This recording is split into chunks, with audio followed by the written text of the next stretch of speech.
Okay guys, well, I'm out playing in the shop today. So the project for the beginning of this week is I'm restocking the index discs for on the shaper indexing attachment. And it just got me to looking at my indexing attachment and thinking about the viability of producing parts. Now, I get quite a few guys, both privately and through YouTube, about values for machines. You know, because we do the little flea bay editions type thing.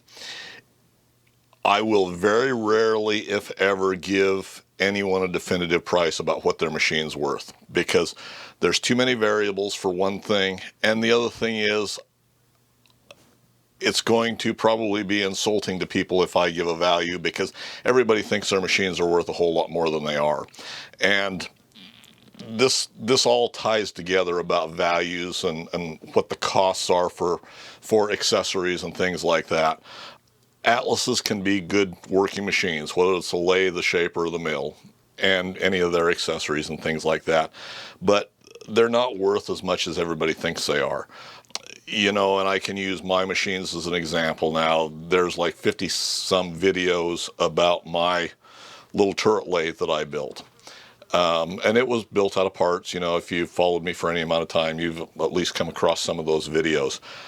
That machine, fully reworked, built and reworked to my satisfaction.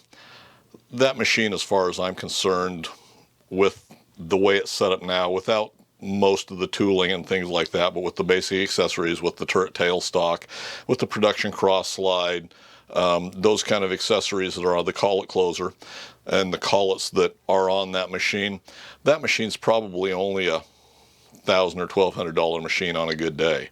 Now I won't sell it for that because it's worth a whole lot more to me than that, but actual value of that machine, it's not. And when somebody tells me a machine's been completely refurbished, well, that to me doesn't really mean anything, because to what level has that been reworked? You know, to what level has it been rebuilt? And 99% of the time that's done by somebody like me or the owner that's gone through and reworked their machine to their satisfaction. They say, well, it's been fully rebuilt.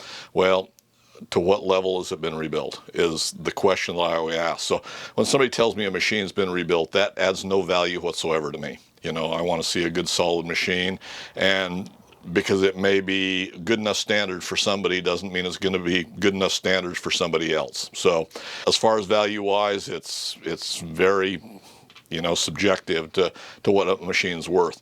My shaper and my mill I rebuilt probably 20 years ago, 15, 20 years ago at least.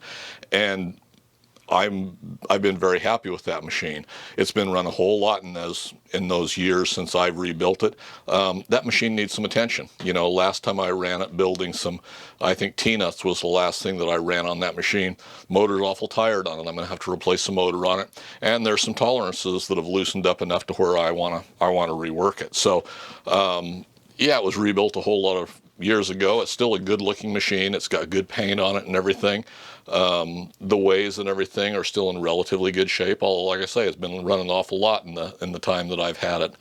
And you know, that's probably, in reality, with all the accessories that go with it, that machine's probably only about an $800 machine.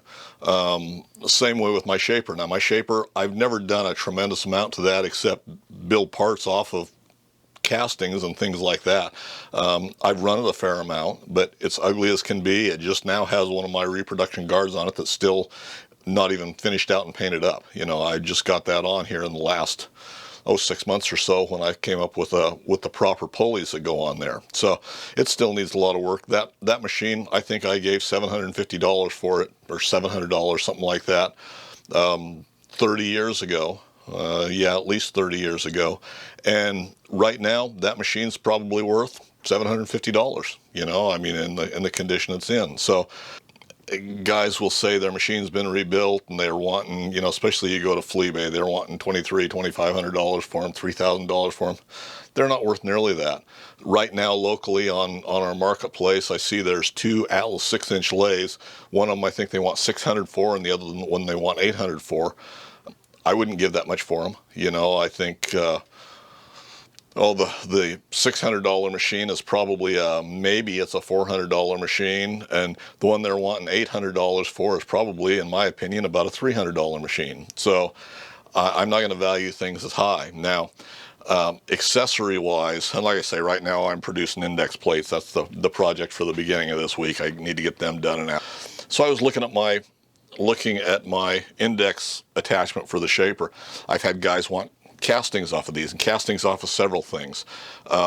There's problems with that, because for me to produce a casting, is it going to be a satisfactory casting for who's wanting these castings? In aluminum, which is what I cast most of the stuff in, this attachment, this index head or attachment is not suitable to be done in aluminum. In my opinion, there's too much shock that goes on a shaper that it would not hold up well. So even in cast iron, there's problems with that. Now, I have no problems with doing castings like for the index head for the mill in aluminum. I think that will hold up just fine. Anyway, guys say, well, they want castings. Well, castings like for this and the grown-up corn tool and cutter grinder, I've had quite a few guys ask me about castings for that. At some point I may do castings for that, but it's not high on my priority list. But the problems we have with selling castings for things like this is most guys that want this attachment are going to have an Atlas shaper, obviously, otherwise they wouldn't want the shaper attachment. They may have an Atlas mill or a benchtop mill, and they may have a small lathe, like an Atlas lathe. Because if you've got bigger equipment than the Atlas class of stuff, you're usually not building accessories for your Atlas or for Atlas size machines. You're wanting to build products or tooling that's a little bit bigger. So the problem you have with selling, like even if I was producing cast iron castings in this, the problem is the guys that want these, that have those small machines, they don't have the capabilities to machine them. This is machined flat on the bottom. So, and that's going to be probably our initial flat surface. You've got to adjust for your key, which is not a big deal, but so you're going to have a flat surface there. These were originally probably Blanchard ground, I'm guessing, from the looks of the marks. This can be done several ways, you know. On my G0755, it's big enough to be able to machine the tops of this castings and to cut the T-slots. If you've got an Atlas mill, it's not going to be big enough to machine this. Now see, originally this was, and realistically, in my opinion, to machine these out, you need a decent sized horizontal mill. And, you know, I mean a fairly decent size that most guys are not going to have in their garage shop, or because the slot was initially cut on a horizontal mill. Best way to do that would be to index it up to where it was straight.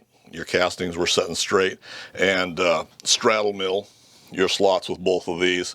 Then they were gone back and your T was cut. So it could have been, and I know that because you can see the radius edges where a horizontal cutter cut at this end. Then your T-slot was cut on some sort of a vertical machine.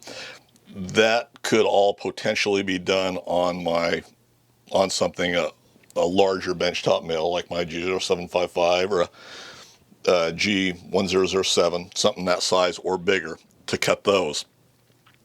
Then you've got the problem of how are you going to bore this? And the best way to do that is going to be a horizontal boring mill. You could do it on a larger sized horizontal mill. You know, you could turn it this way on the table and bore it through this way just off of the horizontal cutter. So that's going to be the best way to do those. And the rest of it's basically just machining. But those are surfaces that you're going to have true, that most guys in their small shops are not going to have equipment big enough to do that. So that's the reason that I'm not really excited about producing castings for a lot of this stuff, because you've got to have bigger machines than just your Atlas machines to produce most of these accessories like this. So, and that's why I show you how to build a lot of the smaller accessories for the machines. You know, you guys support me an awful lot by buying some of my little gizzies that I market, and I really appreciate that. But when I look at some of the accessories that guys are asking, and some of the things that I do one-offs of, like milling machine index heads, that kind of stuff, and even not Atlas, but the grown-up corn tool and cutter grinder, stuff like that. I can do one-off stuff that will suit my needs and be actually very, very precision, by my standards anyway, and I can get a good product that way. But as far as at this point in time producing castings, producing kits, or finished products, it's not worth the money for you to spend what I would have to have out of most of these little projects for me to produce them and sell them. There's going to be exceptions to that, and there's going to be some stuff that I do continue to produce over time that will, you know, be pretty advantageous. One of the things that I will be working on, and I've got all the drawings are done, is for a Marvin style vertical head to go on the Atlas mill. I'm going to do that with castings. And, you know, you see there's been a couple of different ones produced over the years that the guys are selling, either of welded up assemblies normally or things like that. I'm going to do those with castings. I'm going to do a couple of things that emulate the Marvin head, and yet will still be more Atlas oriented, so that they'll be pretty much specific to the Atlas. I think I've got a way to do that to where it's going to be fairly economical and universal and work really well. The other thing that I want, that I've got the drawings done for, is I want a Marvin style slotting head, and that's one that I do want for the Atlas mills. There's some challenges there to be overcome, but I think I've got that pretty well figured out. So that will be coming out, but right now I've got too many other projects to get done. So anyway, I just thought I'd pass that along. Maybe you'll find that a little bit interesting. I know it's kind of a rant, but give me your thoughts. You know, some of these accessories you don't see come up very often, and when you see index heads like these that they want $700 and up for, I got to be honest with you, I don't think they're worth it. You know, milling machine vices, shaper vices, they're out there. The guys think they're worth $400 and $500, and I guess from a collector standpoint, maybe they are, to buy a beat up vise for $400, $500, $600, which they are. They're beat up vices for the most part. From a functional standpoint, you're much better off to spend $250 or whatever it is and buy a brand new Palmgren and put it on your machine. It's not correct to the machine from a collector standpoint, but from a user standpoint, they're a better vice, they're a better value. So anyway, leave your comments and suggestions in the comment section below. We'll see if we can have a conversation about a lot of this stuff. Anyway, I appreciate you guys taking the time to watch, and we'll catch you next time.